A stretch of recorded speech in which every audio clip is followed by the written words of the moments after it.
शरण्ये त्र्यम्बके गौरी नारायणी नमोऽस्तुते।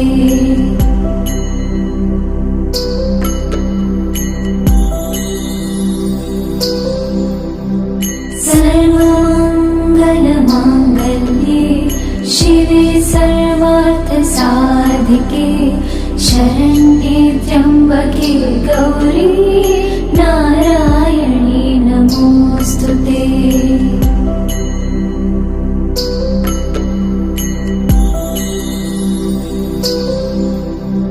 सर्वमङ्गलमाङ्गल्ये शिवे सर्वार्थसाधिके शरण्ये त्र्यम्बके गौरी नारायणी नमोऽस्तुते।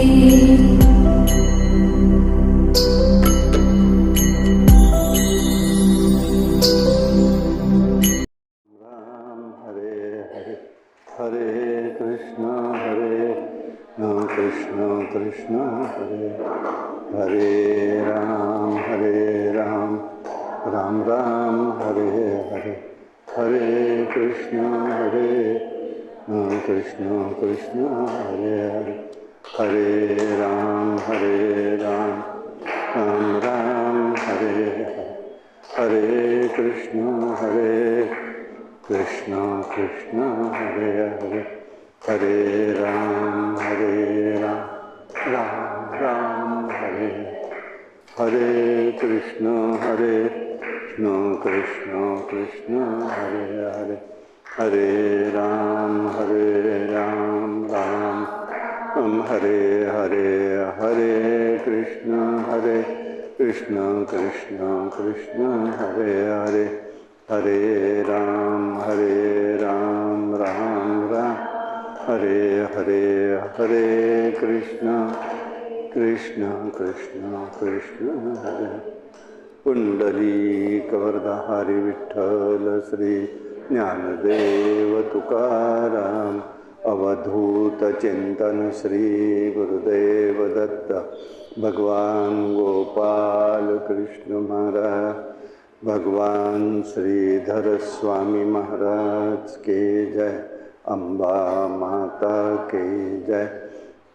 जय जय रघुवीर समर्थ। ओम पूर्णमिदं पूर्णात् पूर्णमुदच्यते पूर्णस्य पूर्णमादाय पूर्णमेवावशिष्यते। नमः शान्ताय दिव्याय सत्यधर्मस्वरूपिणे स्वानन्दामृततृप्ताय श्रीधराय नमो नमः। कृष्णाय वासुदेवाय हरये परमात्मने प्रणतक्लेशनाशाय गोविन्दाय नमो नमः। नमो देवै महादेवै शिवाय सततं नमः। नमः प्रकृतिभद्रायै नियता प्रणतास्मतां। सर्वमंगलमांगल्ये शिवे सर्वार्थसाधिके शरण्ये त्र्यंबके गौरी नारायणी नमोस्तुते। हरि ओम।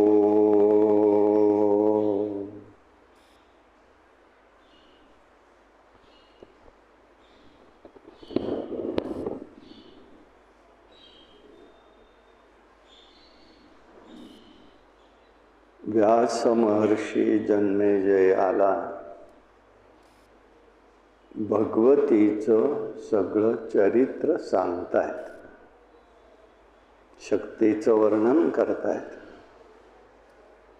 काल आपण असं पाहिलं, भगवतीने शताक्षी शाकंभरी ही रूप घेऊन विश्वकल्याणाचं कार्य केलं।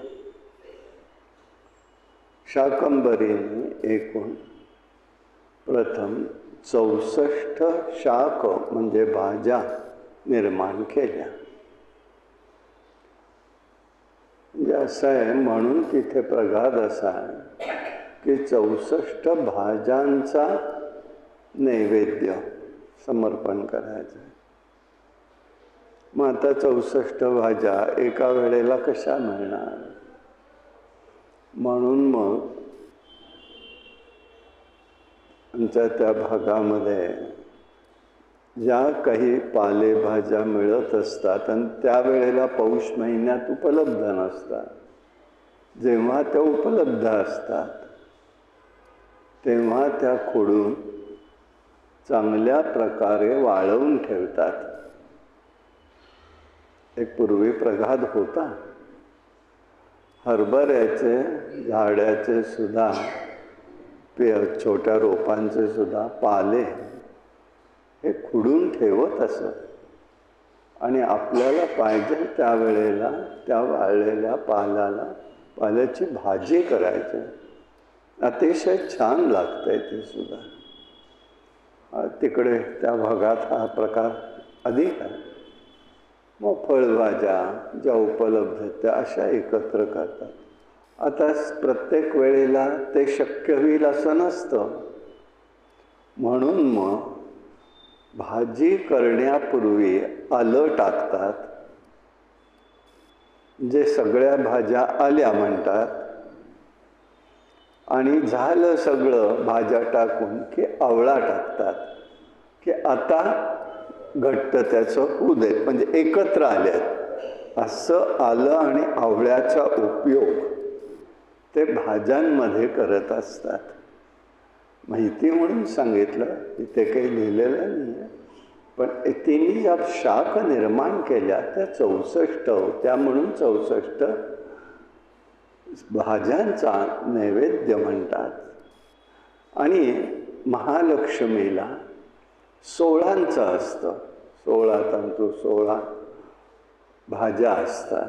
तिचं स्वरूप जे आहे ते 16 मधलं आहे. विश्वकल्याणाचं त्यांनी कार्य केलं आहे. भगवतीचे म्हणजे सतीच्या देहापासून 51 शक्तिपीठ निर्माण झाली, 108 सिद्धपीठ निर्माण झाली तिच्या कार्यामधून. मग हिमालयाला ज्ञानोपदेश केलेला आहे. देवी गीतेमध्ये आत्मतत्व सांगून तिचं विराट दर्शन त्या ठिकाणी प्रगतीने केलेलं आहे. ज्ञान आहे, भक्ती आहे, कर्म आहे, उपासना हे सगळं सांगितलं. बाह्य पूजा आणि अंतरपूजा अशा दोन्ही कशा करायच्या याचाही विचार सांगितला. हे बघा, ऋषी मंडळी किंवा अन्य कोणी जे असतात ते अनेक प्रकारांनी सगळं मांडून ठेवतात. सगळंच्या सगळंच आपण केलं पाहिजे असं कधी नसतं. जे उपलब्ध होईल ते काळ, वेळ, परिस्थिती याला सगळ्याला अनुकूल होईल त्या त्या काळात ते करायचं असतं. दुसरा शब्द मी थोडक्यामध्ये सांगतो, ऋण काढून सण करायचा नाही. त्याचा उपयोग फारसा होत नाही, श्रमापलीकडे उपयोग होत नाही. जे उपलब्ध आहे आपल्याच्याने जे होत आहे पण तिथे मनापासून करायला पाहिजे. कुठल्याही देवतेचं असो, भगवंताचं असो, भगवतीचं असो, कुठलंही असो, अमुक एक झालंच पाहिजे मान्य, पण उपलब्ध नसेल तर, शक्य नसेल तर आग्रह ठेवू नका. आनंदाने जे करता येईल, त्याच्यात आळस असेल, मला काही होतच नाही आणि बाकी सगळं करायला होतं, हे अलीकडे फार समाजात दिसतं. म्हणून बोलायची वेळ येते. हॉटेलमध्ये जायला, इकडे जायला, सगळं तिथे पैसा उडवायला. घरात करायचं म्हटलं की आमच्याच्याने होत नाही. ही कसली उपलब्धता म्हणायची. असलं तिथे दोष आहे फार मोठा. म्हणून मनापासून जे येत आहे, मी नेहमी एक गोष्ट म्हणताना सगळ्यांना सांगतो, दिंडीत सुद्धा सांगतो, साधा आमटी भात वाढा, पण तो अत्यंत प्रेमाने आणि आनंदाने.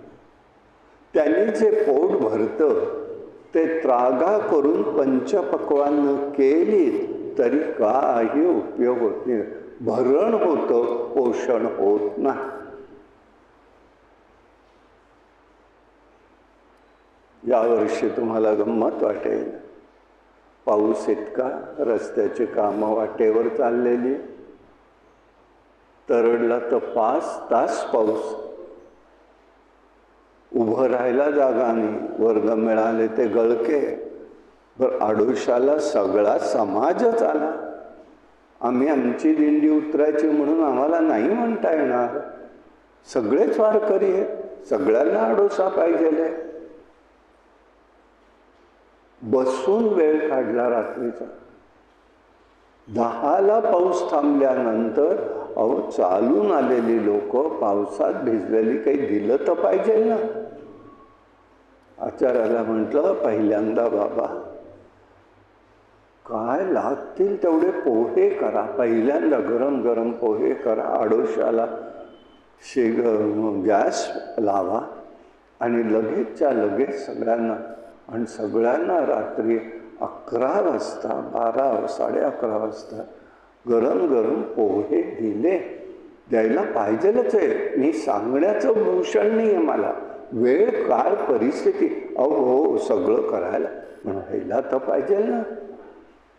पाण्याचा प्रश्न, सगळे भिजलेलं, सगळंच ओलं, बसायलाच जागा नाही, तिथे तुम्ही उभं राहायला जागा नाही, तिथे तुम्ही बाकीचं काय गोष्टी करणार.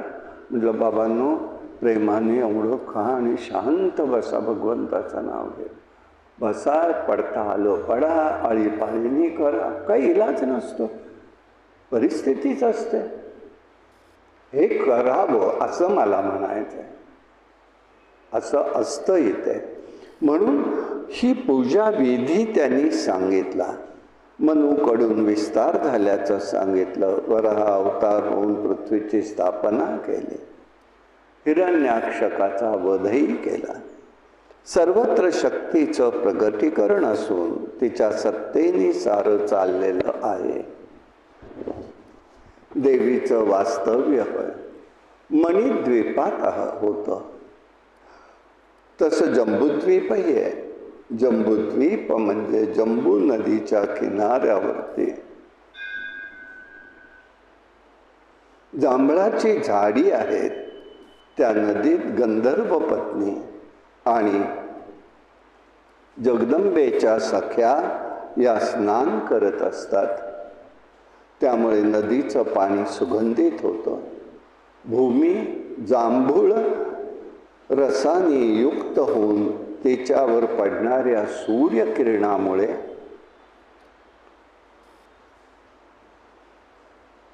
भूमीच्या हिते सूर्यकिरण आणि ते शुष्क झालं की तिथे सुवर्ण निर्माण होतं. विद्याधर हे त्याचे अलंकार करून वापरत असतात. एकदा नारायण आणि नारदांचा संवाद झाला. तेव्हा नारायण म्हणाले, प्रारंभी अंडाकार बालक ब्रह्मदेवांच्या ब्रह्मांडाच्या जलामध्ये राहिले. ते 2 रूपात प्रगट झालं. एक अंडाकार, दुसरं शिशुरूप होतं.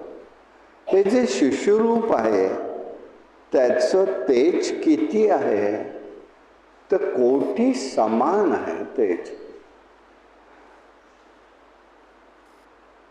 मातेचं दूध न मिळाल्याने ते रडायला लागलं.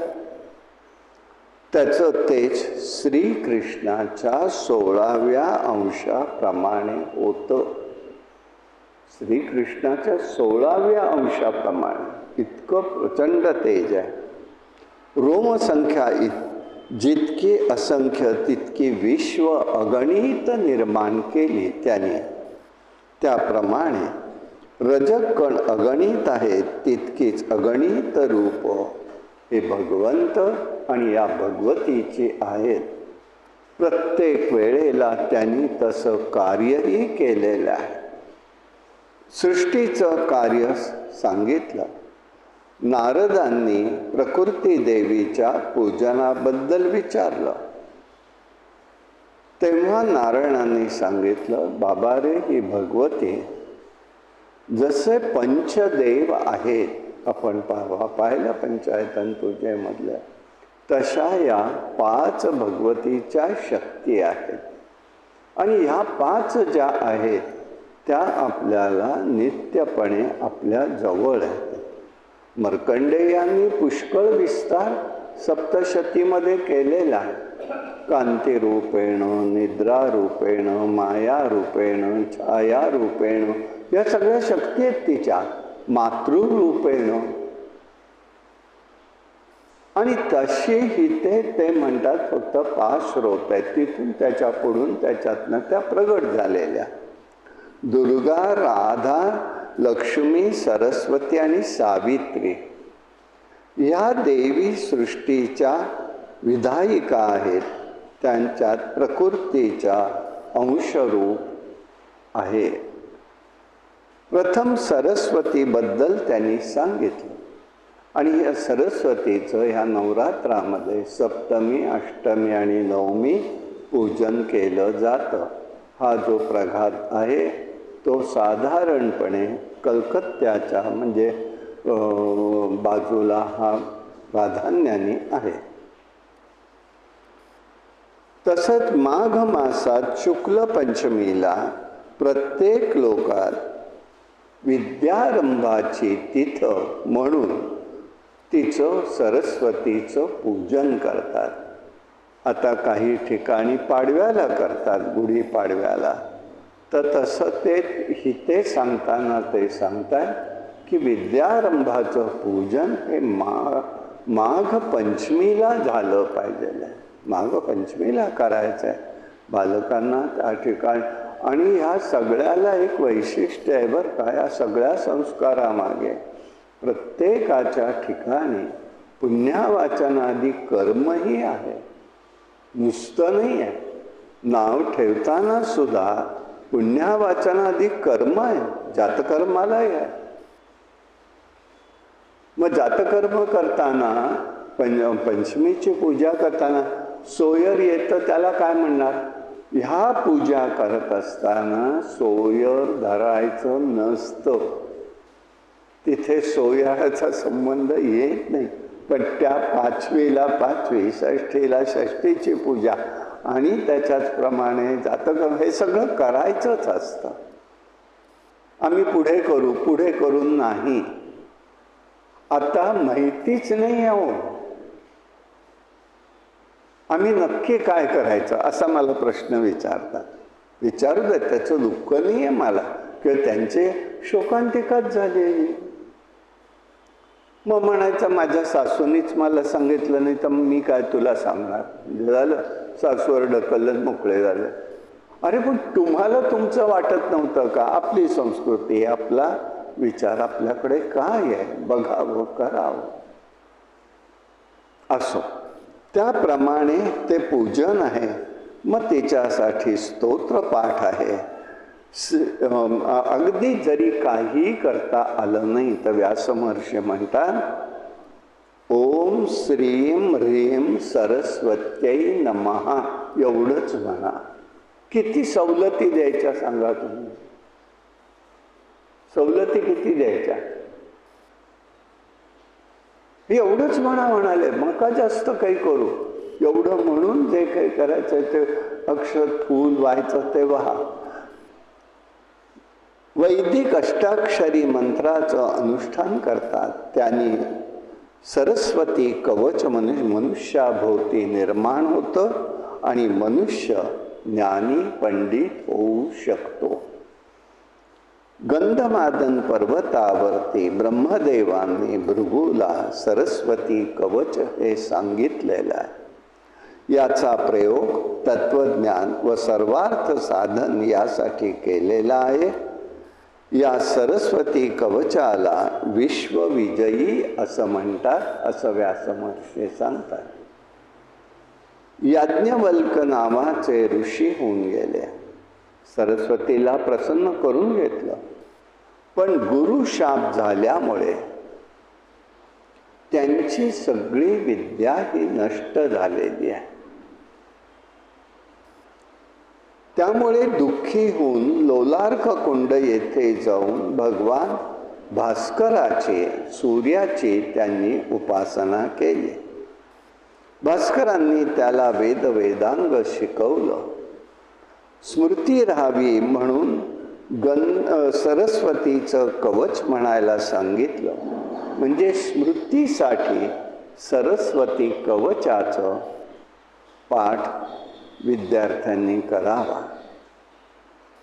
विद्यार्थ्यांनी सरस्वती कवचाचा निदान तो लहान आहे, त्याला ऐकवाल का नाही? ऐकवलं तरी ते स्पंद हे संस्कार करत असतात. सूर्यनारायण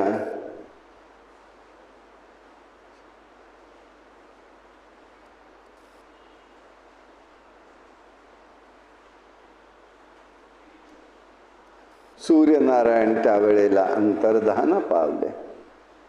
वैशिष्ट्य असं आहे, ती जी विद्या त्यांची बाहेर पडली, याज्ञवल्कांनी पहिलं केलेलं, ते उलटीच्या रूपाने सगळं बाहेर पडून गेलं. त्या ठिकाणी सगळं वेदांगाचा अभ्यास असल्यामुळे तैतरीय या एका पक्षाने ते ग्रहण केलं आणि तो ते वेद बोलू लागला. म्हणून यजुर्वेदातली ती तैतरीय शाखा आहे बरं का. तैतरीय शाखा जी म्हटली जाते ती आहे. आणि मग याज्ञवल्क्यांनी पुन्हा अभ्यास करून सरस्वतीची उपासना केली. ज्ञान स्मृती ही सगळी शक्ती प्राप्त झाली. याज्ञवल्क स्तोत्रात सांगतात, स्तोत्र प्रसिद्ध आहे. या सर्व विद्याची अधिदेवी देवी आहे, तुला नमस्कार असो म्हणतात. तू वाक्याता रूपा असून वाक्यांची अधिष्ठात्री देवता आहेस. काल संख्या स्वरूपिणी, ब्रह्मसिद्धांत स्वरूपिणी, स्मृती शक्ती ज्ञान बुद्धी शक्ती स्वरूपिणी आहेस. तुझी कल्पना शक्तीची स्वरूपालाही नमस्कार असो. म्हणजे कल्पनेलाही शक्तीचं रूप देणारे महात्मे व्यास आहेत. कुठेतरी विश्वात अव्यक्तामध्ये असलेली गोष्ट कल्पनेद्वाराने आपल्या पुढे प्रगट होत असते.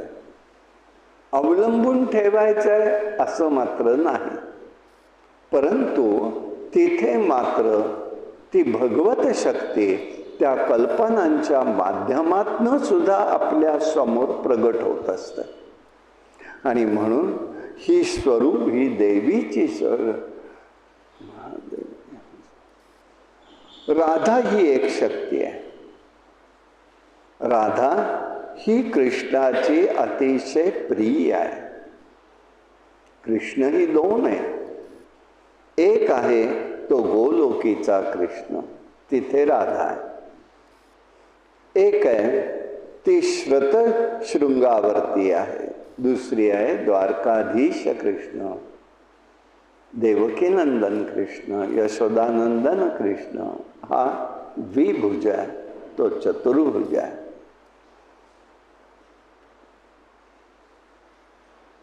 त्यांनी श्रुतशृंग राधेनी शतशृंग पर्वतावरती तप केले. कृष्ण प्रगट झाले, दुर्लभ वर प्राप्त झाला. तेव्हा ते तिला म्हणाले, तू सौभाग्यदायिनी आहेस. मान प्रेम गौरव यात विद्यमान राहशील. तू सुता आणि पूजिता होशील.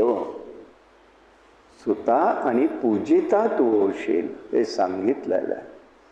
नंतर नारदांनी विष्णुपदी स्तोत्र सांगितलं. त्या 21 पदांचं स्तोत्र असून त्याच्यात गंगेचा महिमा त्यांनी सांगितला. असं आहे राधेचं जे स्वरूप आहे ते काय आहे? मग भगवंत जन्माला येणार हे जेव्हा निश्चित झालं त्यावेळेला परब्रह्माचं साकार रूप पाहण्यासाठी सगळे विश्वातले अंश हे तिथे प्रगट झालेले होते.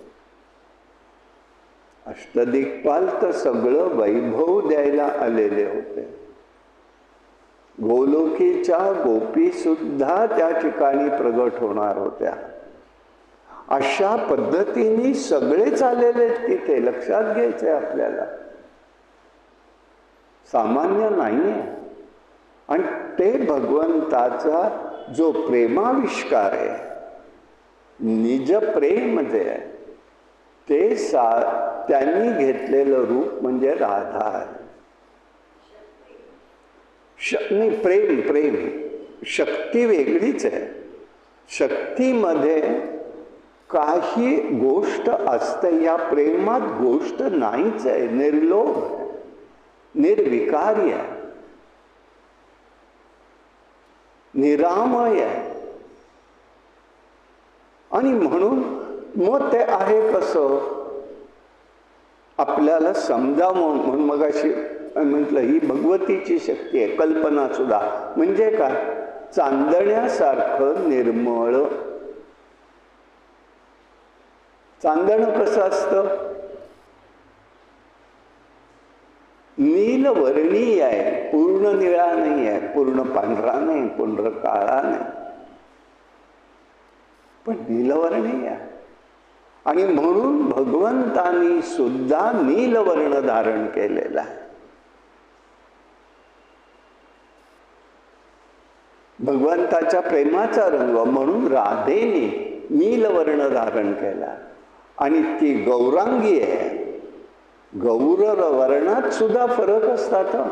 पांढरा वर्ण आहे, त्याच्यानंतर तांबूस वर्ण आहे, पिवळा रंगाचा वर्ण आहे. एकच गोरा रंग नाही आहे.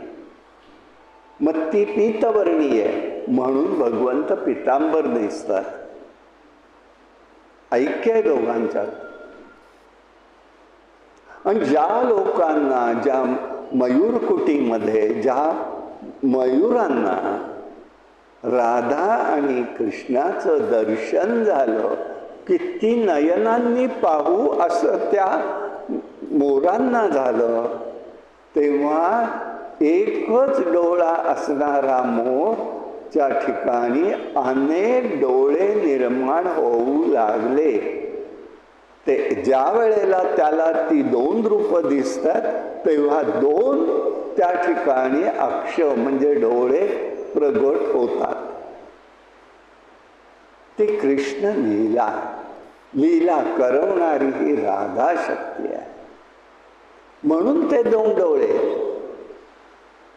त्यांना झालेलं दर्शन आहे, त्या मोरांना झालेलं दर्शन आहे ते राधा आणि कृष्णाचं. ते आम्हाला समजायला पाहिजे. आणि म्हणून ही शक्तीच विलक्षण आहे ती. ते तिथे शुकाचार्य महाराज वर्णन करताना राधेचं एका ठिकाणी वर्णन करतात की तिच्या पायाच्या अंगठ्यामधनं तेज प्रगट झालंय आणि त्या रश्मींमध्ये म्हणजे किरणांमध्ये अनेक ब्रह्मांड निर्माण झाले. हा सगळा प्रेमांश आहे. आपल्याला एखाद वेळेला बोलावं लागलं तर फक्त राधा विषयावरती बोलता येईल, इतका विषय राधेचा. आणि असो त्याप्रमाणे हे राधा शक्तीचं स्वरूप त्यांनी सांगितलं. भगवंताच्या जवळ काय होतं, भगवत भक्तांजवळ काय होतं. भगवत भक्तांजवळ एक गोष्ट होते, राधा प्रेम जे आहे ते त्याला भगवत कृपेने प्राप्त होतं. भगवत कृपेने प्राप्त होत. ती उगीच कृपा करत नाही. एक जण होता भक्त, त्याला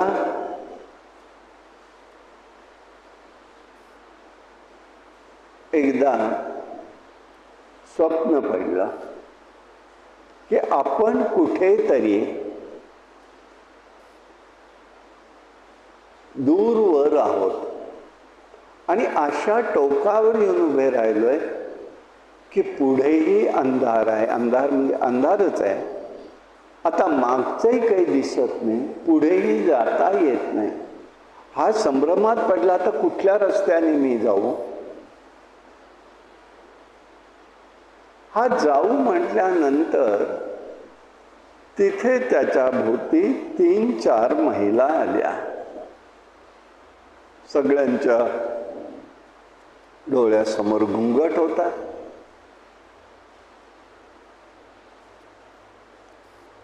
वर्णन करायचे म्हणून नव्हे, तर तो म्हणाला, एकीन सगळ्यांचे हात सावळे होते, एकच हात फक्त गोरा होता. मग ती म्हणाली त्यांना, अरे त्याला का अडवलं तुम्ही? अरे हा कृष्णाचा परमभक्त आहे ना, मग त्याला मार्ग दाखवा ना तुम्ही. असं त्याला अंधारात का चाचपडत ठेवलंय? हो हो म्हणाले, आम्हाला माहीत नव्हतं, मार्ग सांगा आता तुम्हीच. म्हणून तिने सांगितलं, सुनील मार्गाने जा. सुनील मार्ग म्हणजे काय हे विचारायला तो आला. बघ बाबा, आता मी तरी, अनिलचा अर्थ आहे वारा, आणि वारा आला म्हणाला त्याच वेळेला. सुनील मार्गाने जा म्हणाल्यावर वारा आला आणि मला रस्ता मिळाला. हो बरं, म्हणजे मी काय तर धरायचं? सुनील मार्ग म्हणाले, पण अनिल म्हणजे वाराच आला तिथे. मग म्हटलं, अरे सुनीलचाही अर्थ बहुतेक तोच आहे, वाराच आहे. अनिल आहे, वारा आहे, हा सुनील आहे, म्हणजे हा ठिकाणी चांगला वारा आला असं आपण धरूया आणि पुढे जाऊया. ठीक आहे. पुढे 2 दिवसामध्ये त्याला हार्टचा प्रॉब्लेम निदान झालं. ते जावं लागलं सुनील साठ्यांकडे. तो म्हणजे सुनील मार्गाने जा. तिथे गेल्यावरती त्यांनी सांगितलं की बघा, आपल्याला ते काय तुम्ही पहिलं म्हणता तपासण्याला ग्राफिक असले, चेकिंग नाही, नुसतं काय एन्जिओग्राफी, हा एन्जिओग्राफी करायला सांगितलं. केलं. स्टेजवरच त्या ह्याच्यावरच त्यांनी सांगितलं, अहो त्याला सांगितलं, अहो आता ओपनच केलेलं आहे, 2 ब्लॉक आहे, करून टाकूया एन्जिओग्राफी, एन्जिओप्लास्टी. मग तो म्हणाला, आपल्याला सांगितलं. आणि त्यावेळेला एक चक्र ऑपरेशन थिएटरमध्ये फिरताना त्याला दिसलं, सावली दिसली. शांत राहायला त्याने त्याप्रमाणे करून घेतलं. घरी आला, म्हणाला, सुनील मार्गन अनिल मार्गातलं मला कळालं. मग ही दाखवणारी कोण होती? तर ती राधा शक्ती होती. म्हणाला, आता मला दर्शन नाही झालं. अरे झालं ते काय कमी आहे? झालं ते काय कमी आहे का? ही शक्ती कार्य कशी करते हे सांगण्यासाठी सांगतोय मी. ही शक्ती कार्य कशी करते, अशा पद्धतीने ही भगवती शक्ती कार्य करत असते. मग नारदांनी त्या ठिकाणी गंगेचा महिमा सांगितलेला आहे. गंगेची उत्पत्ती सांगा असं व्यास महर्षी म्हणाले. त्यांनी सांगितलं, बाबा रे, गोलोकामध्ये एकदा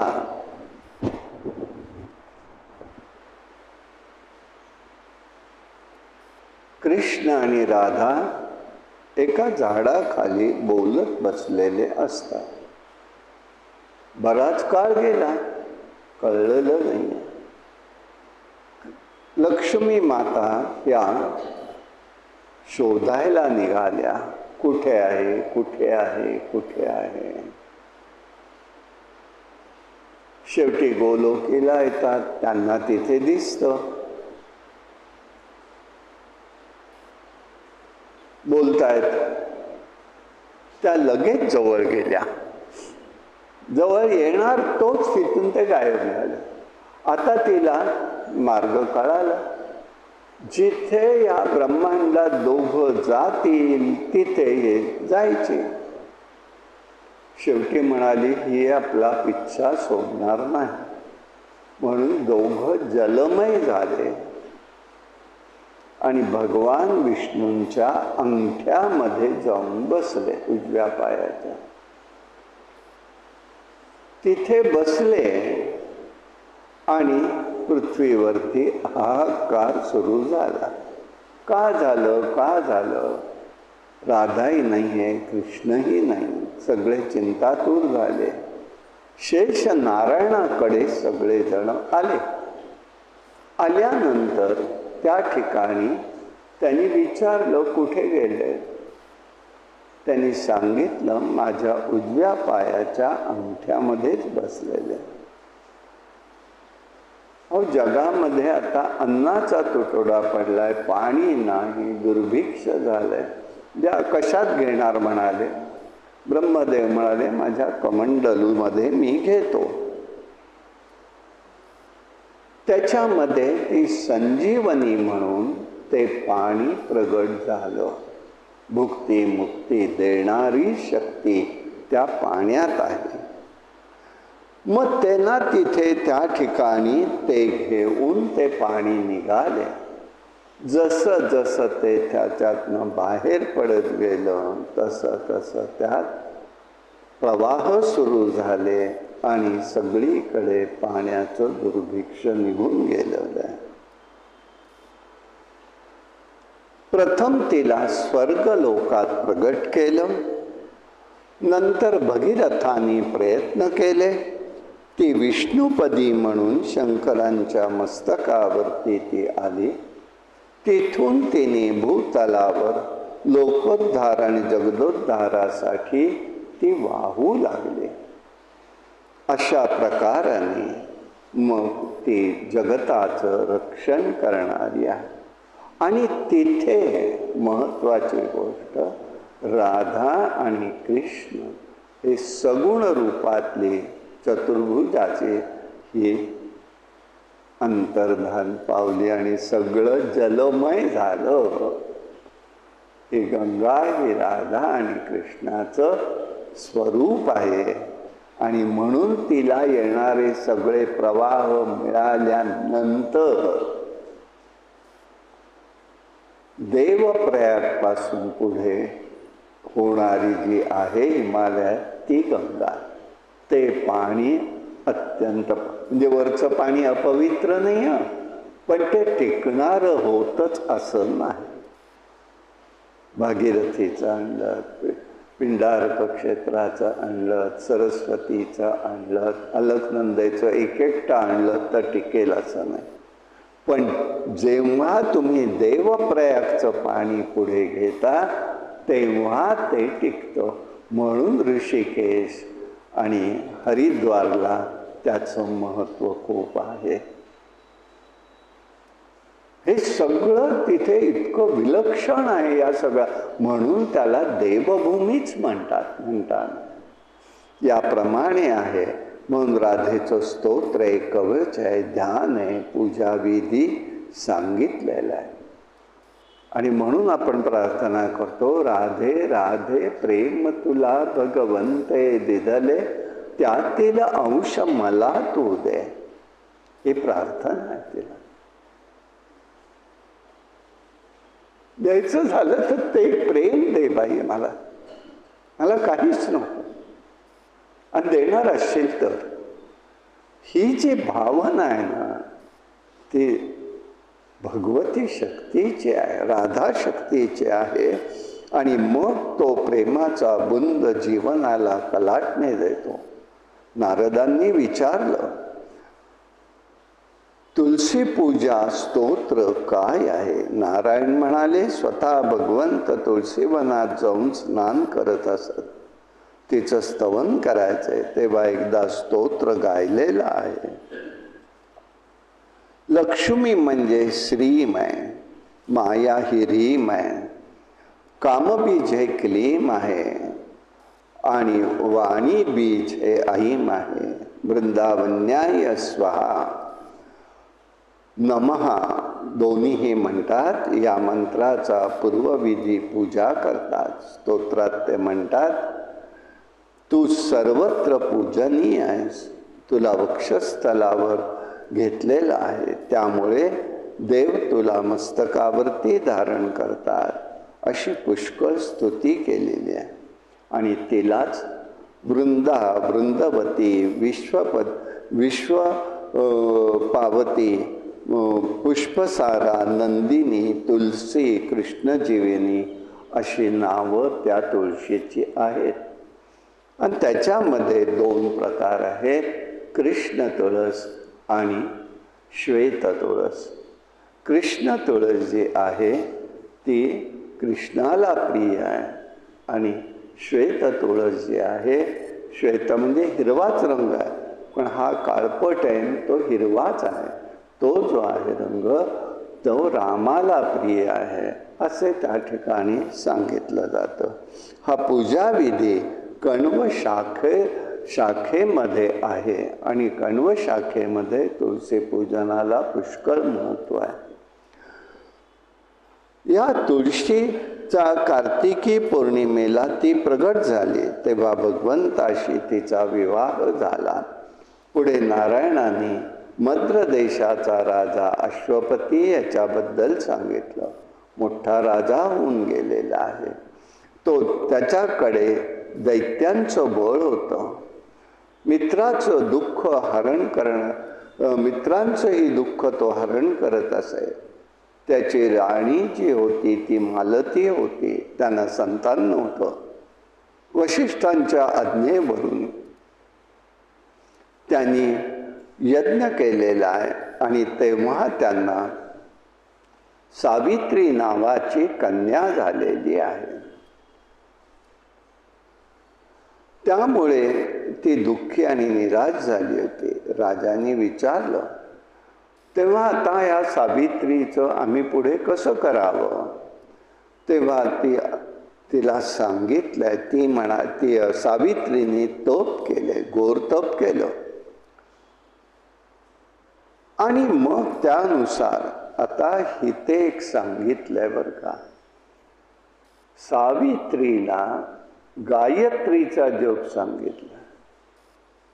मग सावित्रीला गायत्रीचा जप सांगितला आणि आज तुम्ही आम्हाला नाही म्हणून सांगता, हा काय प्रकार? इथे गायत्री म्हणजे जो ऐं ऐं ओम भुवः भुर्वः स्वहा महाजना तपा सत्यम, हा जो पुढचा आहे मी म्हणत ते म्हणायचा नसतो म्हणून तो जो मंत्र आहे तो गायत्री आहे. आगच्छे वरदे देवी हा एक मंत्र आहे, तोही गायत्रीचा आहे, तो म्हणायला लागलेला आहे.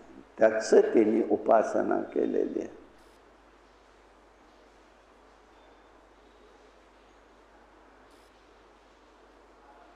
तपाराधना केलेली आहे. मग सावित्रीने 3 दिवसाचं व्रत करायला प्रारंभ केला. त्रयोदशी चतुर्दशी पौर्णिमेला ते व्रत केलं. म्हणजे सवितृ व्रत आहे, ते सूर्याचं व्रत आहे, ते तिने केलं. गणेश, सूर्य, अग्नी, विष्णू, शिव आणि भगवती शिवा यांचं त्यात पूजन आहे. जगत कार्यासाठी ही वल्लभा आणि संपूर्ण संपत्ती देणारी आहे आणि ती सुखदा आहे, शांत स्वरूपाची आहे. अशा स्वरूपाचं हे व्रत एक आहे. हे ज्येष्ठामध्ये करतात. आता त्या सत्यवान सावित्रीच्या जीवनामध्ये जी घटना पौर्णिमेला घडली म्हणून प्रघात पडलाय, ही परंपरा आहे. हे करायला देवी भागवत सांगत नाही. देवी भागवत म्हणते हे 3 दिवसाचं व्रत सूर्यनारायणाचं आहे आणि वटसावित्री म्हणून धागे गुंडाळत पळापळ करतात करणाऱ्या, म्हणजे कंसात ते आपलं. आता तर काय सगळा खेळखंडोबा असो, तो काही विषय माझा नाही आहे. परंतु विचार सांगितला आहे काय, नक्की काय आहे. मग पुढे तिचा विवाह सत्यवानाशी झाला. अश्वपतीचंही यथासांग पूजन तिने केलं. सावित्रीची उपासना केली. भगवतीने राजालाही दर्शन दिलं. हे राजा, तुझी इच्छा मला माहिती आहे, तशी तुझ्या राणीलाही कन्या हवी आहे, ती तुला प्राप्त होईल. मग त्यांनी तिथे तिचं नाव सावित्री ठेवलं. यथावकाश द्युम्नसेनाचा सत्यवती, सुशील आणि सद्गुणी असा सत्यवान राजा होता. त्याच्याशी विवाह झाला. वैवाहिक जीवन उत्तम चाललं होतं. पितृआज्ञेने ते वनात गेले. लाकडं आणण्यासाठी, फळं आणण्यासाठी ते गेलेले. सत्यवान झाडावर चढला, तेव्हा झाडावर त्याच्या खाली पडला आणि मृत्यू झाला. तेव्हा यमराज तिथे आलेले. ही सावित्री इतकी हुशार आहे. तिने त्यावेळेला यमपुरीमध्ये आपल्या पतीचा देह नेताय, जीव नेताय ते कळाल्याबरोबर सूक्ष्म देहानी तीही त्याच्या मागोमाग केलेली आहे.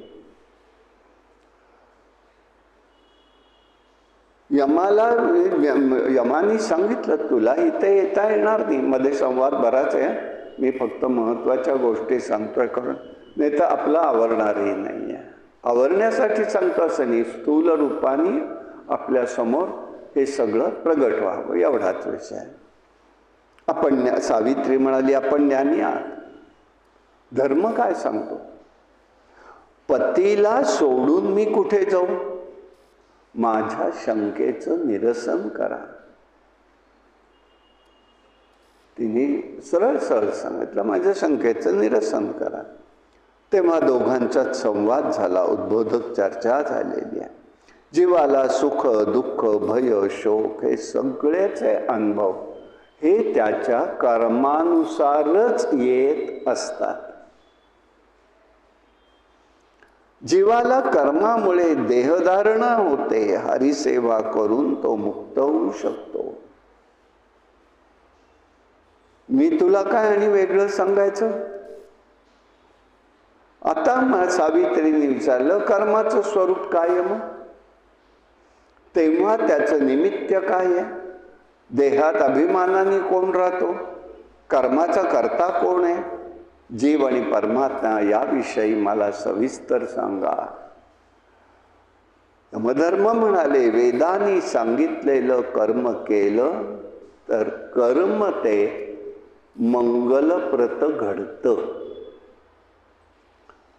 संकल्पाशिवाय कोणतंही कर्म करू नये. वेदोक्त कर्म निष्काम मनाने करावं. प्रत्येक कर्म ईश्वराला अर्पण करावं. म्हणून तुकाराम महाराज काय म्हणाले? सत्य संकल्पाचा दाता. संकल्प पाहिजे, तो पूर्ण करायचं काम ह्या भगवतीचं आणि भगवंताचं आहे. म्हणजे त्याचं फळ उत्तम मिळतं. यातील वैशिष्ट्य उत्तम फळ मिळणार म्हणून कर्म अर्पण करायचं नाही, करत राहायचं. किती होईल उपयोग न होईल, चांगलं कर्म भगवंताला प्रिय ते वेदांनी सांगितलं ते मला वाटतं म्हणून नाही, माझ्या मनाला पटतं म्हणून मी करणार नाही तर करणार नाही. नाही, मनावर नाही बरं. म्हणून परतत्वाचा ज्याला साक्षात्कार होतो त्याचं जन्म मरण विकार संपून जातात. यासाठी भक्तीचा विषय सांगितला आहे. 2 प्रकारची भक्ती आहे. एक विचार म्हणजे भगवत भक्ती करताना संत मंडळी हे आपल्याला आपणासारिखे करीती तात्काळ, हे लक्षात घ्या.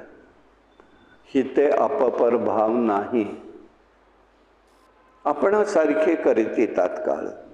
गुरु शिष्य माता कन्या हे सगळं म्हणजे ज्याला म्हणतो आपण संक्रमण होतं ते त्या ठिकाणी होऊ शकतं. निर्गुण भक्ती ही आत्मविषयक असते, सगुण भक्ती ही ब्रह्मविषयक आहे. म्हणून विष्णू भक्त हे सगुणे उपासना करतात आणि निर्गुणाकडे जातात. उत्पत्ती स्थिती लय हे भगवंताचं कर्म चाललेलं आहे. पंचमहाभूतात प्रविष्ट होऊन तो त्याचा भोगता होतो. त्यामुळे परमात्मा हा श्रेष्ठ प्रकृती आहे, पंचमहाभूत सूत्रात्मक आहे. त्यामुळे कर्म करणाऱ्या देही असं म्हणतात. क्षेत्रज्ञ गीतेतला विचार. सुखदुःखाची प्रचिती हा जीवाचा मुख्य भोग आहे. यासाठी सद्रूप आत्मा असद्रूप माया कार्य आहे. विवेक म्हणजे ज्ञान आहे, ज्ञान ही शक्ती आहे आणि विवेक स्थान हे बुद्धी आहे. बुद्धी ही शक्ती रूप आहे. या देवी सर्वभूतेषु बुद्धिरूपेण संस्थिता नमस्तस्यै नमस्तस्यै नमस्तस्यै नमो नमः. त्यामुळे ज्ञानाचं मूळ बुद्धी आहे. वायू म्हणजे प्राण आहे. जीव बल हे प्राणावर असतं. इंद्रिय उत्तम ईश्वरांश कर्माचा प्रेरक अनिवार्यता. निर्गुण निराकार पण जाणीवेचं एक इंद्रिय आहे आणि त्याचं नाव आहे मन. हे अदृश्य असतं. नेत्र श्रोत घ्राण वाक रसना ही पंचज्ञानेंद्रिय आहेत. कर्माचे प्रेरक असतात, ते बहिर्मुख असतात तेव्हा विषयासक्त असतात, अंतर्मुख होतात तेव्हा आत्मनिष्ठ होऊ लागतात. आणि म्हणूनच जीवाच्या ठिकाणी प्राणवायू, प्राण हा वायुरूप आहे. देहधारणा करणारा जीव म्हटलेला आहे. ब्रह्मव्यापक आहे, प्रकृतीहून भिन्न आहे आणि म्हणून ते निर्गुण आहे. त्याला परमात्मा म्हणतात. आणि म्हणून हा प्राण वायुरूप असल्यामुळे सगळ्यात शेवटी देह सुटताना काय सुटतो, तो वायू रूपाने तो बाहेर पडतो. आपण म्हणतो काही नेत नाही, बरोबर, स्थूलातलं नेत नाही, सूक्ष्मातलं सगळंच्या सगळं बरोबर घेऊन जातो. ते सुटत नाही. अंतापर्यंत, अंत झाल्यावरही सुटत नाही. म्हणून तर तिथे आपल्याला सावध राहायचंय, सारखं जे चिंतन करायचंय त्यासाठी करायचंय. नाही पडायचं त्याच्यात, नाही अडकायचं. सावित्री पतीला सोडून जी कुठे जाऊ, मी पतीला म्हणते पतीला सोडून मी कुठे जाऊ. तेव्हा सुख दुःख कोणत्या कर्मामुळे घडतं ते मला सांगा. पुष्कळ विस्तार आहे बरं का. मग त्याने सांगितलं 4 मुक्ती कोणत्या प्रकाराने मिळतात. म्हणाले देव दानव दैत्य गंधर्व हे सगळे कर्मजन्य नाही. तो मानव नाही आहे, त्यात मानव कर्मजन्य. मनुष्य कर्मजन्म आहे, कर्मदेह आहे त्याचा. कर्माचं फळ मिळणं हा कर्माचा सिद्धांत आहे. तेव्हा कर्माचा भोग भोगल्याशिवाय क्षय होत नाही. पाप आणि पुण्याचा, शुभ आणि अशुभाचे भोग भोगावेच लागतात. देवपूजा साधन आहे, तीर्थयात्रा आहे, स्नान आहे. साधक शरीराने हळूहळू शुद्ध होतो, मनही शुद्ध होत जातं, बुद्धीही शुद्ध होते. तेव्हा कर्मनाशासाठी भक्तीचा भगवतीने मार्ग सांगितलेला आहे. एक आहे निर्वाण रूप, निर्गुण म्हणजे, आणि दुसरं प्रकृती रूप म्हणजे सगुण आहे. कर्मामुळे जीव रोगी व निरोगी होतो. कर्मपरत्वे दीर्घ आयुष्य अल्पायुष्य सुख दुःख भोगावं लागत असतं. उत्तम कर्माची सिद्धीही प्राप्त होते. पुढे कर्माचा परिणाम त्यांनी सांगितला. त्या ठिकाणी दान वर्तन उच्चारण केलं तरी फळ मिळतं. तेव्हा अन्नदान सगळ्यात श्रेष्ठ आहे. भगवत गुणानुवाद, नामसंकीर्तन यांनीही मुक्ती मिळत असते. भक्ती ही श्रेष्ठ आहे. सगुणाकडून निर्गुणाकडे जाता येतो, हे सगळ्यात महत्त्वाचं आहे. निर्वाण रूप आणि निर्याण हे दोन शब्द आपल्याकडे वापरले जातात मृत्यूनंतर त्या जीवाबद्दल. त्याचा अर्थ काय? निर्वाण म्हणजे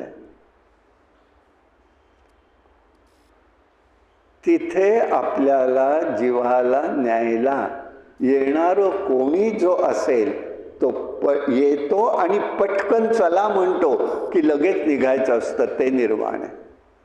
थांब, मला जरा आवरून येऊ दे नाही. आणि निर्याणामध्ये पाश टाकून हा जीव माया मोहात अडकल्याने, भावबंधनात अडकल्याने बाहेर पडता येत नाही. पाश टाकून ओढला जातो, म्हणून निर्याण आहे. फरक आहे तो. आता म्हणून मी एकच गोष्ट आपल्या पुढे मांडतो, योग्य वाटलं तर बघा.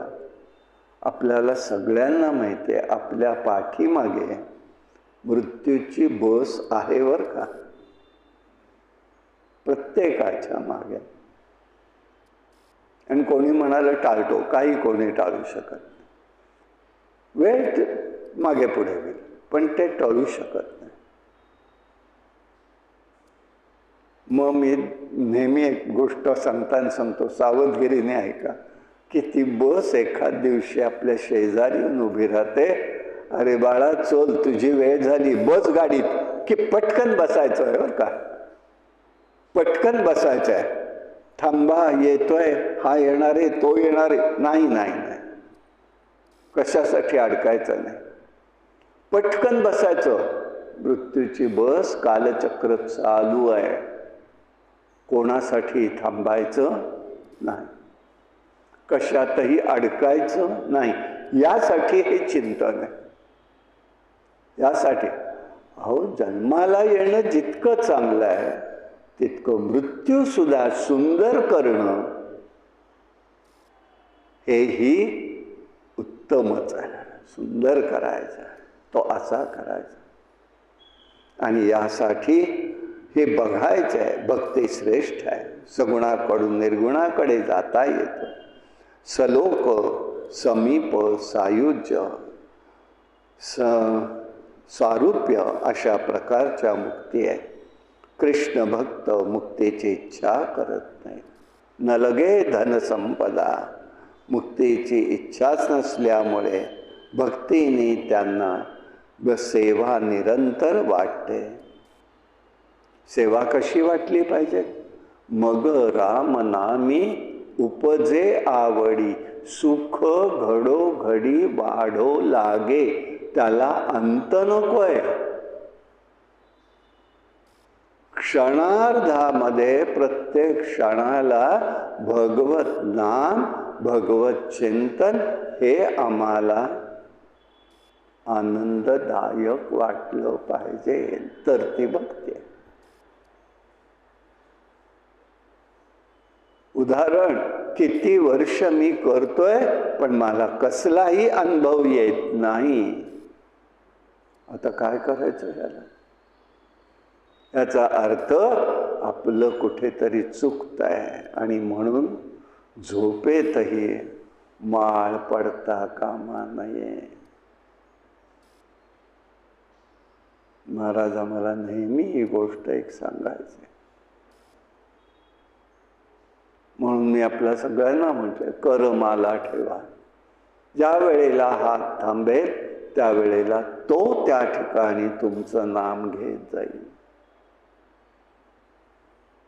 करमालेमध्ये अखंड चिंतन राहतं, अखंड, कुठेही असा, कसेही असा, सोयर त्याला नाही, सुतक नाही, काही नाही आहे, कसलंच बंधन नाही, ते निर्गुण आहे. पण भगवंताला जोडणार आहे, हे त्याच्यातलं रूप आहे. आणि म्हणून म्हणावं, तुझे भक्ती सुख द्यावे मज प्रेम.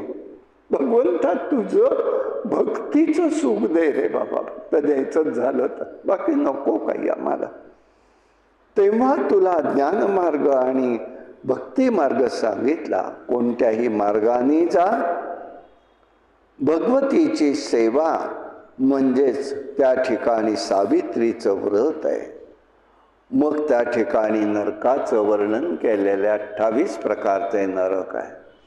तेव्हा ज्येष्ठ चतुर्दशी पौर्णिमा प्रतिपदा असंही हेचं व्रत करण्याचा प्रघात आहे.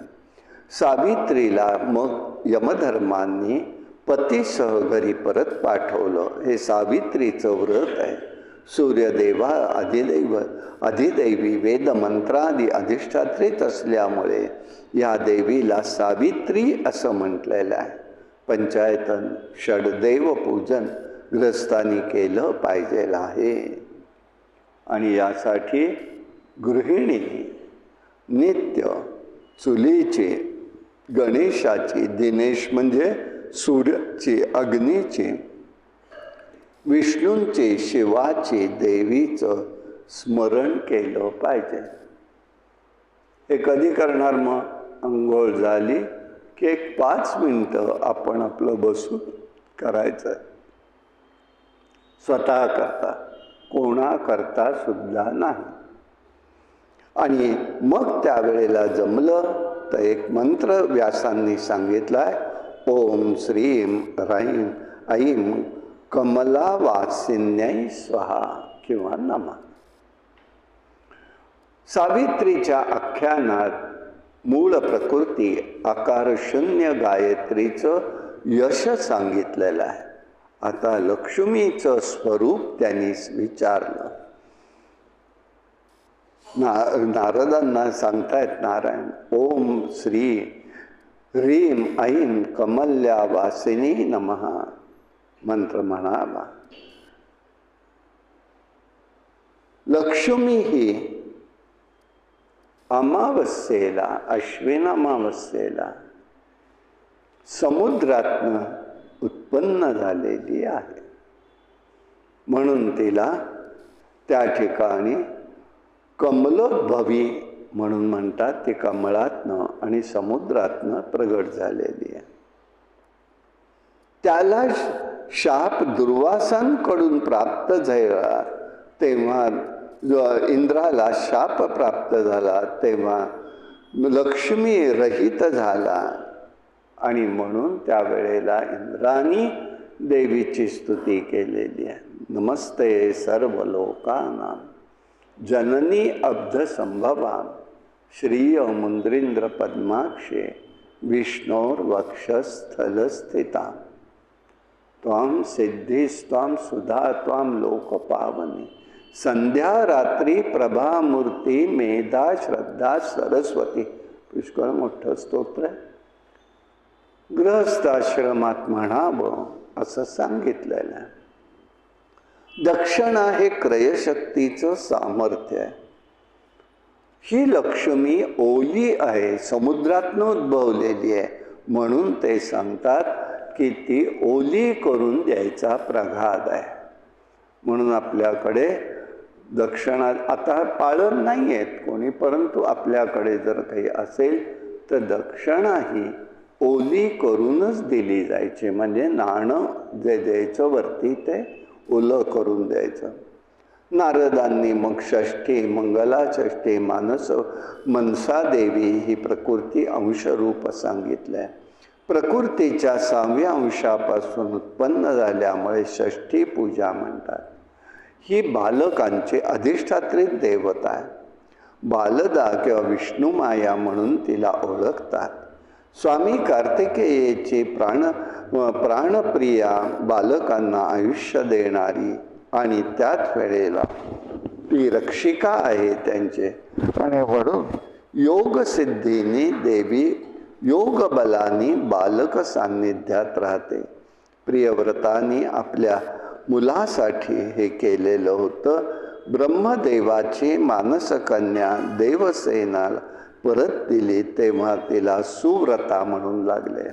प्रत्येक महिन्यात शुक्ल पक्षातील षष्ठीला लहान मुलं असताना षष्ठीचं पूजन करतात. प्रत्येक महिन्यात आहे, एक दिवसाचं नाही. म्हणून कृष्णाचं षष्ठीचं पूजन कुठे केलं होतं? तर वृंदावनापासून पुढे एक जागा आहे, त्याला छटाघर आता नाव आहे. लवकर सकाळच्या वेळेला गेलात तिथे तर पुष्कळ तुम्हाला पंचामृत देतात प्यायला. देवाच्या अभिषेकाचं काय दूध दुभत्याला सगळीच मुबलकता आहे, पण पंचामृत देतात अगदी मुबलक. मलाही ते पाहिल्यावरती म्हणाले, भागवतकर आपण तसं जायचं नाही, तिथे बसा. आणि त्यांनी प्यायला लावलंच ते पंचामृत. म्हणजे तिथे सगळं आहे अजून त्या ठिकाणी छटाघर. आणि म्हणून त्या परिसरात 6व्या दिवसाचा विधी हा त्या मंदिरात आणून केला जातो. मूळ नक्षत्रावर 6व्या दिवसाला किंवा 21व्या दिवशी करायचा आहे. अन्नप्राशन संस्कार आहेत, षष्ठीचं पूजन करायचं आहे. हा सगळा विधी सामवेदात आलेला आहे. मंगलचंडी म्हणून आहे. मंगलाने ज्या देवीचं पूजन केलं ती मंगला देवता आहे. तिला दुर्गा दैवई म्हणतात आणि ती मंगलाचंडी म्हणू लागलेले. तिचं पूजन शिवानी त्रिपुरासुराच्या वधाच्या वेळेला केलेलं होतं. आणि ओम ह्रीं श्रीं क्लीं सर्व पूज्यै देवी मंगलचंडिके होम फट स्वाहा असा 21 वेळा तरी तो मंत्र म्हणावा. आणि हा मंगळवारी तरी म्हणावा, ज्या वेळेला ती त्या ठिकाणी आपलं स्वरूप प्रगट करू शकते. म्हणून मी पहिलं एक सांगतोय, परत सांगतोय. अनेक गोष्टी सांगितल्या आहेत, सगळ्याच आपण केल्या पाहिजे असं नाही. नाही तर तुम्ही दुसरं काहीच करू शकणार नाही. त्यांनी एवढ्यासाठीच आहे. बघा, मी उदाहरण देतो, नित्याच आहे आपल्याजवळ. डायबेटिक्सवाला पेशंट आहे. डॉक्टर काय सांगतात? तुला 2 चमचे साखर फक्त खायला परवानगी, जास्त नाही. त्यांना माहिती असतं हा 4 चमचेच खाणार आहे, तेव्हा ते सांगतात 2च चमचे खा. त्यांना माहिती आहे ते 4 चमचे त्याला पचनी पडतील. मग तसं हे खूप गोष्टी सांगितल्या, खूप तिथीनी, वारानी, नक्षत्रांनी, दिवसांनी. भविष्य पुराण म्हणून आपल्याकडे, या भविष्य पुराणामध्ये अनेक गोष्टींचा समावेश आहे. अनेक. म्हणून सगळंच करायचं असं नाही, नाही तर घरचे म्हणतील ऐकायला जाणं बंद. आणि आपण काय म्हणणार, आम्ही आता परस्वाधीन झालो, काय करणार? झालं का? असं सुट्टा कामा नये. जे ज्या ज्या वेळ आता एक जण होत्या, त्यांनी माझ्याकडनं अशीच यादी नेली वर्षाच्या प्रारंभाला चैत्र महिन्याच्या अगोदर, की मला फक्त 12 गौरीचं व्रत सांगा महिन्यातलं कोणकोणतं, मी एकदा तरी करणार आहे. केलं हळूहळू काढून. आणि एकदा तुम्ही एखादी गोष्ट करायला लागलात ना, विनासायात कोणाला त्रास द्यायचा नाही आहे, एक लक्षात ठेवा. आणून दिलं नाही म्हणून, नाही तर करू नका. होत नाही तर करू नका. पण त्या ठिकाणी आपण आपली तयारी करायची आणि ते पूजन करायचं, तर ते सगळं यशस्वीत आहे. हां, त्यांना प्रेरणा झाली, घरच्यांना कुटुंबियांना, मग त्यांनी काही करतो म्हणाले, करून द्यावं. केलं नाही. आता बघा तुम्ही अलीकडे आता सध्याच्याच काळात बघा, साधे ज्यांच्याकडे फुलाची माळ करणं आहे ना, आता ते तरी कुटुंबीय करतील का? खात्री नाही. म्हणून दुःख करायचं नाही. आपल्याला होतंय तेवढं आपण करत राहायचं. आपल्याला इच्छा आहे भगवंताला प्रसन्नता द्यावी, रागवायचं नाही आहे तिथे, हे मला सांगायचं आहे. अब होईल वेळ आपल्याला, मग तो कसा वाचवायचा हे आपले मोबाईल बघण्यात किती घालवायचा आपल्या हातात आहे ना. ते करणं पिशाचच आहे. त्याच्यामुळे मी तुम्हाला प्रॅक्टिकल बना, मी एक तुम्हाला नक्की म्हणेन, प्रॅक्टिकल बनायचं आपल्याला. उगीच भ्रमात जाऊ नका कुठल्या तरी. आणि म्हणून यांनी पुष्कळ सांगितलंय, म्हणून मी त्रोटक रूपात तुमच्या समोर फक्त मांडतोय. मग त्या ठिकाणी मनसा देवीचं चरित्र सांगितलेलं आहे. मनसा ही काश्यपांची मानस कन्या आहे. तिला 3 मुलगे, 3 युग ती परमात्मा कृष्णाचं तप करते. शेवटी शीण झाली, तिला जरत्कारु म्हणू लागले. गौरी नावाने ओळखतात, जगत गौरी म्हणून म्हणतात. तिला वैष्णवी, नागेश्वरी, नाग भगिनी, विषहारी, सिद्धयोगिनी, मृतसंजीवनी, ज्ञानयुता अशी नाव आहे. ती अस्तिकांची जननी आहे. ऋषी जरत्कारु मुनींनी तिला भार्या म्हणून स्वीकारलेलं आहे. जरत्कारु प्रिया म्हणतात. हिच्या 12 नावाच्या जपानी त्या ठिकाणी सर्पभय राहत नाही, जपानी सिद्धी होते. व्यक्ती विष भक्षणास सिद्ध त्या ठिकाणी त्याचा प्रभाव चालत निष्प्रभ होतो. हरिद्वार मनसा, हरिद्वारला ही मनसा चंडी देवीचं मंदिर आहे. एका बाजूला पर्वतावरती आहे, रोपवे आहे सध्या त्याला जायला, त्याच्यामुळे हरिद्वारला गेला तर तिथे या दोघींचं दर्शन घेता येतं. मनसाने शिवपार्वतीच्या उपदेशाप्रमाणे तप केलं. तिला पुत्रप्राप्ती झालं. त्याचं नाव अस्तिक असं ठेवलं. उत्तरेचा पुत्र परीक्षित होता. ब्राह्मण शापानी तो तक्षक दंश करायला येणार होता. जन्मेजयाने सर्पयज्ञ केला. इंद्र तक्षकाय स्वाहा म्हटलं. इंद्राने मनसा देवीची प्रार्थना केली, त्यामुळे तिला त्यांना जीवदान मिळालं. ही देवी त्रैलोक्याचं मंगल करणारी आहे. म्हणून पुढे अनेक ह्याचा विचार सांगितला. स्वहा देवी, काही वेळेला स्वहा म्हणतात. ते कुठल्याला स्वहा म्हणायचं? देवतांना समर्पण, देवतांना समर्पण करताना स्वहा म्हणायचं आहे. स्वधा म्हणायचं. पितरांना द्यायच्या वेळेला स्वधा म्हणायचं आहे.